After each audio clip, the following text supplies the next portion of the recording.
Hey guys, welcome back to another BuffsCreate tutorial video. Today we'll be going over the basics of WordPress. Starting off from the BuffsCreate dashboard, click on the WordPress icon, and then click Install this application.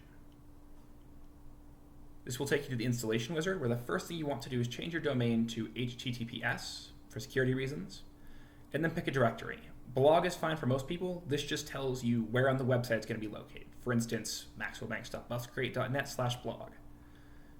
Once you've decided where you want to put it, then come down to the administrator username and password. I would highly recommend that you pick a strong and unique administrator username and password. For this video, I'll be using the defaults, but pick your own. Everything else can be edited later, so click install. This will take a second because it has to install onto our servers.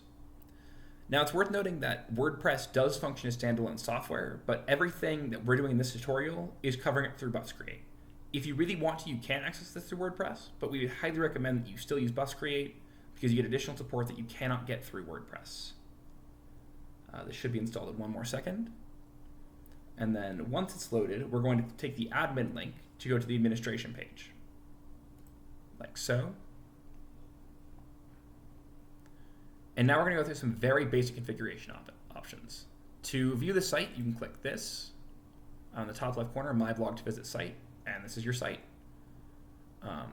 Go back, and then to create a post, you can just click the post option. Then you can add, delete, or edit posts. For this example, we'll edit the default Hello World post. Now, WordPress uses a block editor, which means everything is in little blocks. So you can add blocks, you can delete blocks, you can edit blocks. We're just going to edit this one. And then you can either preview your updates or just push them. We're just going to update because we're confident that we want to say test. Adding a page works in a very similar way. The main difference between pages and posts is that pages are meant to be static. For instance, on About Me page. Whereas posts are meant to be more like a blog. Freeform, up-to-date, that sort of thing. And with this, you should be able to get writing.